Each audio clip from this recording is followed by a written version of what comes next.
السلام علیکم. محمد اظہر صدیق اپنے پروگرام پولیٹیکل ڈائریز کے ساتھ حاضر خدمت ہے.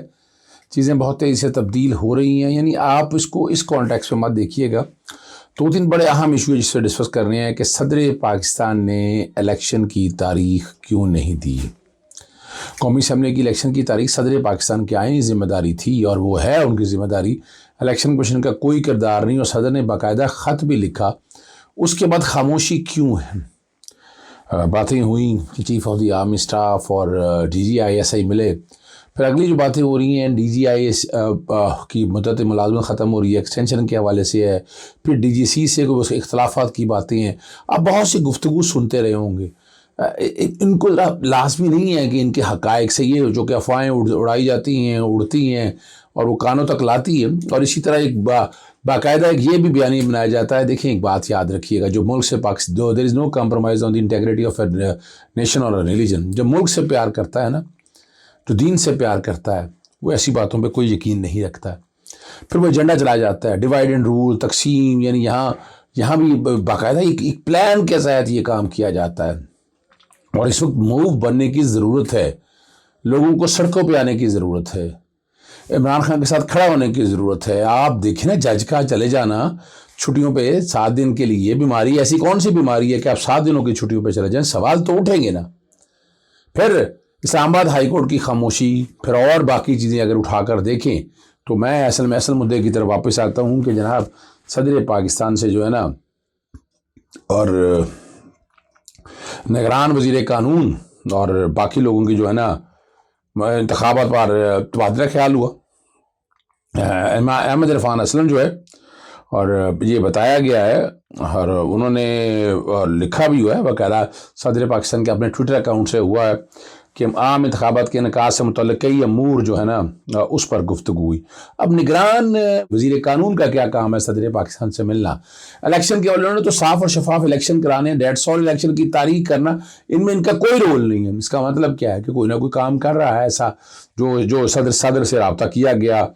اور یہاں الیکشن جو آپ کو الیکشن کمیشن کہہ رہا ہے کہ حلقہ بندی والا معاملہ ہے، 90 روز میں الیکشن نہیں ہونے. پھر جس طرح معیشت کو کنٹرول کرنے کی باتیں ہو رہی ہیں، نگران حکومت جو لوگ آئے ہیں ان کا مقصد کیا ہے. اب یہاں تو آپ سمجھ سکتے ہیں نا کہ اس کے پیچھے جو کہانی نظر آ رہی ہے اور وہاں سے بڑی وضاحت کے ساتھ جو چیز ہے وہ بڑی تکلیف دہ بات ہے. نگران وزیر اعظم کے 9 مئی سے متعلق بیان پر جو پی ٹی آئی میں بڑی تشویش ہوئی ہے کہ جنہوں نے کہا جی بغاوت اور خانہ جنگی کی کوشش تھی، جس کا نشانہ آرمی چیف ان کی ٹیم تھی. اور یہ جو باتیں ہیں، اب اس طرح کی کنفیوژن کیا اسٹیج کے اوپر کی جا سکتی ہے اور کیا اس سے حاصل ہوگا کچھ؟ اور اس میں پی ٹی آئی کا اپنا بھی آفیشیل اسٹیٹمنٹ آ چکا ہے، وہ سارے آپ دیکھ چکے ہیں. مقصد یہ ہے کہ اس سٹیج کے اوپر اب یہ کیا ہو رہا ہے یہ دیکھنے والی باتیں ہیں. آنکھیں کھلی رکھنی ہیں، کان کھلے رکھنے ہیں تاکہ آپ تک حق اور سچ کی بات آتی رہے اور ایسی کوئی کنفیوژن نہ ہو کہ جس سے آپ کو ایسا فیصلہ ون سائیڈ فیصلہ نہ لے لیں. یہاں ایک چیز کا ذکر تو میں بتاتا چلوں آپ کو، میں میاں کے بعد میں آؤں گا. میرے پاس ایک خبر آئی اور بڑی زبردست بات ہے. Public intellectuals have a duty to expose the lies of the state. Supreme Court Justice D.I. Chandrachand said, انہوں نے کہا, stressing that in a democratic country it is important to hold governments in check and guard against falsehood, false narrative and fake news. یہ اور میں خبر بھی back ground پہ چل رہی ہے تو ہمارے ہاں ذمہ داری ہے نا. تو ہم یہ نا ہم اگر اسٹیٹ کے یہ بدنیتیاں اور یہ سارا کچھ قوم کے سامنے نہیں لائیں گے تو کیسے حالات پتہ چل سکیں گے، کیسے سچائیاں پتہ چل سکیں گی؟ یہ سچائیاں اور یہ جو ساری باتیں ہیں تبھی سامنے آئیں گی نا جب آپ یہ سارا کچھ قوم کے سامنے رکھیں گے. یہ اب ہماری عدالتوں پہ جو سوال اٹھنے والی باتیں ہیں اپنا، اور میں نے کوشش پوری کی ہے دیکھنے کی اور ڈیٹا نکالنے کے حوالے سے بھی کون لوگ ہیں جو عدالتوں میں ایک کنفیوژن پیدا کر رہے ہیں، جو عدالتوں کو بیک فٹ پہ لے جانا چاہتے ہیں اور عدالتوں کے فیصلے کیوں نہیں مانے جا رہے. یہ بڑا لمحہ فکریہ ہے اور یہ سوچنا پڑے گا آپ کو.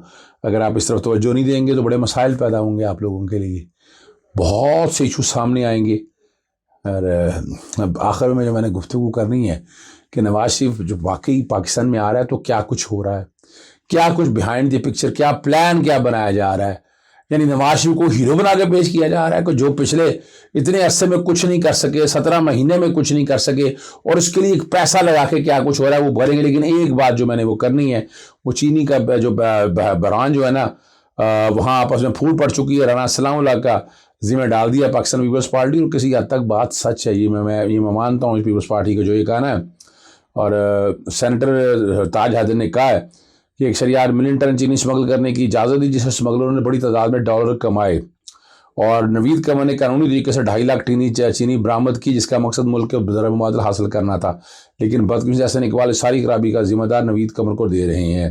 اب یہ آپس کی جو ان کی لڑائی چل رہی ہے، لیکن سمجھنا یہ ہے کہ اس میں سارے ہی یعنی وہ سارا ہی مافیا، آج ہم کہیں کہ جناب یہ مافیا قابو نہیں آتا جی، یہ چینی والے لوگ مافیا وہ لوگ ہیں کہ جو گورنمنٹ ٹاپل کرنے والوں میں رہے، تاریخی طور پر یہی رہے، اور یہ کریڈٹ عمران خان کو جاتا ہے کہ ان کے دور میں چینی کی پرائز کا میکنزم طے ہوا، ٹریک اینڈ ٹریس سسٹم آیا، بہت سے کام ایسے ہوئے، لیکن اس کو چلنے نہیں دیا گیا۔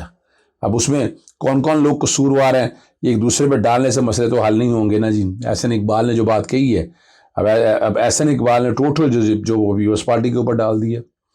آپ یہاں سے سمجھ سکتا ہے نا کہ سارا ٹوٹل جو ہے نا، اور وہ انہوں نے کہا جی یہ جو فیصلہ تھا نا، یہ نوید قمر کا کیا ہے جی، نوید قمر کو کیا، جو پیچھے بیٹھے ہوئے لوگ ہیں جنہوں نے اقتصادی کمیٹی بیٹھی، نیشنل اکنامک کونسل جو بیٹھی ہوئی تھی، یہ سارے مل ملا کے آپس میں ایک دوسرے یہ بہت بڑا ایجنڈا ہے۔ جوڈیشل کمیشن بنا لینا، اس کا بڑا آسان حل ہوگا، اگر جوڈیشل کمیشن بنا لیں گے تو صحیح مسائل حل ہو جائیں گے۔ اگلی جو سب سے اہم خبر ہے وہ خبر ہے جناب لنڈن پلان، ٹویٹ میرا بیک گراؤنڈ پہ چل رہا ہے، عوام کو بیوقوف اور ماموں بنانے کی تیاریاں عروج پر، چلا ہوا کارتس نواز شریف میدان میں اتارنے کی تیاریاں طے شدہ ایجنڈے پر زوروں پر ہیں۔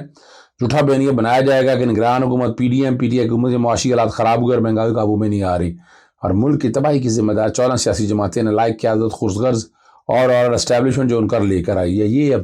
یہ باقاعدہ پلاننگ کے تحت، یہ باقاعدہ اس پہ جو خاص میڈیا کے لوگ ہیں وہ ہائر کر لیے گئے ہیں، اور نواز شریف جن لوگوں نے جانا ہے، اور بڑے ایڈوانس پیمنٹس باقاعدہ دے کے پولیس والے فیلڈنگ سیٹ کر لی گئی ہے پاکستان کے اندر، کیونکہ نگران حکومت انہی کی مرضی ہے، اور انہی کے جتنی بیوروکریسی کے یہ لوگ ہیں یہ چلا رہے ہیں۔ اب میرے پاس جو چیزیں لکھی ہیں میں وہی بتا رہا ہوں کہ پاسپورٹ لے لی گئی، بہت سے لوگوں کے 25 لوگوں کے بارے میں ذکر آ رہا ہے، اور ایسے پاسپورٹ لینے کا مطلب ہے ویزا لگوانا، اور یہ نادرا کے ذریعے شاید جانا نہیں چاہتے، نادرا کا ڈیٹا سارا سامنے آ جائے گا، پتہ چل جائے گا، یہ برٹش پاسپورٹ پہ جا کر اور ویزا لے کر ان کا ارادہ ہے پاکستان کے اندر جانے کا، اور باقاعدہ بہت بڑی انویسٹمنٹ پلان تیار ہو چکا ہے۔ اس میں کچھ صحافی حضرات ہمارے خریدے جا چکے ہیں جو باقاعدہ پلان بنائیں گے کہ نواز شریف کو مسیحا، جیسے آپ کو یاد نہیں ہے اسحاق ڈار کو مسیحا بنا کے پیش کیا تھا، اسحاق ڈار آئے گا ڈالر نیچے آئے گا، ایک دن آیا تو ڈالر ہوائی طور پر نیچے آیا، اور اس کے بعد ہم نے دیکھا کہ ڈالر پکڑا ہی نہیں جا سکا، اور آج بھی نہیں پکڑا جا سکا۔ اور یہ ایک پورا بیانیہ، اور یہ دیکھیں بتایا جائے گا کہ نواز شریف واحد حل ہے، وہ بندہ قوم پوچھتی تو ہے نواز شریف کیسے واحد حل ہے، ایک عام آدمی سمجھنے کے لیے سوال پوچھتا ہے نا کہ آپ اتنے عرصوں سے چلے آ رہے ہیں، اس ملک کا تو آپ کنٹرول کر نہیں سکے، ستیہ ناش کر دیا ہے، اور مذاق اڑ رہا ہے آپ کا۔ افغانستان میں لوگ بیٹھے مذاق اڑاتے ہیں، وہ 1000 روپیہ وہ اپنا بتاتے ہیں، اور اب ہمارے سامنے رکھتے ہیں تو 45 یعنی 4500 ہے اس کے برابر۔ تو آپ یہاں سے اندازہ لگائیں نا، تو کیا اس سے یہ مسئلے حل ہو جائیں گے؟ کوئی مسئلہ سوال ہے ہی نہیں۔ جب بے ایمان لوگوں کا ٹولہ آپ لے کر ساتھ چلیں گے، ان کو ہمیشہ ساتھ انہیں کو نوازتے رہیں گے، تو پھر کیا بات ہوگی؟ اب کچھ بھی نہیں ہے آپ کے جتنے، اور کمال کی بات ہے کہ شہباز شریف کون تھا؟ شہباز شریف نہیں کی تھا نا، 13 سیاسی جماعتیں انہوں نے اکٹھی کی تھی، ایک اپنا وہ قومی حکومت کی باتیں ہوتی تھی، وہ قومی حکومت کا ایجنڈا بھی ناکام ہو گیا، ٹیکنوکریٹ حکومت کا نگران حکومت کی شکل میں سامنے آیا، وہ بھی بے نقاب ہو چکا ہے۔ اب تو کوئی نہیں، اب یہ والا جو معاملہ جو ہے کہ باقاعدہ پلاننگ کے ساتھ بیٹھ کر اپنا فیلڈنگ سیٹ کر لی ہے، یہ بیانے بری طرح پٹ جانا ہے، اور لوگ یہ قبول کرنے کے لیے تیار نہیں۔ دوسری طرف اسٹیبلشمنٹ کی طرف سے یہ باتیں آ رہی ہے کہ ہم احتساب کر رہے ہیں، ہم سب کچھ صحیح بات، اس کے کس بات کا احتساب پوچھ، لوگ سوال اٹھتے ہیں نا۔ میرا ایک سوال لے لیں کہ کیا کر لیں گے آپ نے پہلے کیا کر لیا کہ آپس میں آئے، شروع کیا اور کمپرومائز کر کے بیٹھ گئے، اور کیا کیا آپ نے؟ بتا دینا کیا احتساب، کیا نئی چیز کیا کریں گے؟ نہیں، میں بھی سمجھنا چاہ رہا ہوں نا کہ نئی چیز ایسی کیا ہوگی کہ جس سے عوام کو ٹرسٹ آئے کہ آپ کو بہت انوکھی چیز کرنے جا رہے ہیں۔ تو اس لیے نواز شریف والا کارڈ بھی وقت آنے سے پہلے ہی فیل ہو چکا۔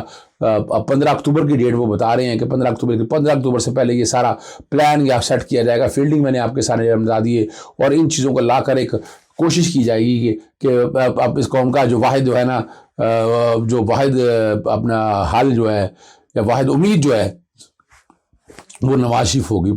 لیکن سوال تو ہے کہ کیا نواز شریف کے پاس کیا ایسی چیز ہے جو اپنا 1.5 سال میں بھائی نہ کچھ کر سکا, لوٹ مار رک نہیں سکی. ابھی آج کرپشن کی باتیں کر رہی ہے, تو عمران خان جب کرپشن کی باتیں کرتا تھا تب کیا تھا؟ اب اگر اسٹیبلشمنٹ کے لوگ یہ باتیں کر رہے ہیں تو کیا ہے؟ یعنی جنرل باجوہ جاوید باشاہ بھی صاحب آپ نے بزنس کمیونٹی سے بہت ملتے تھے, ابھی ملنا بڑا اچھا ہے.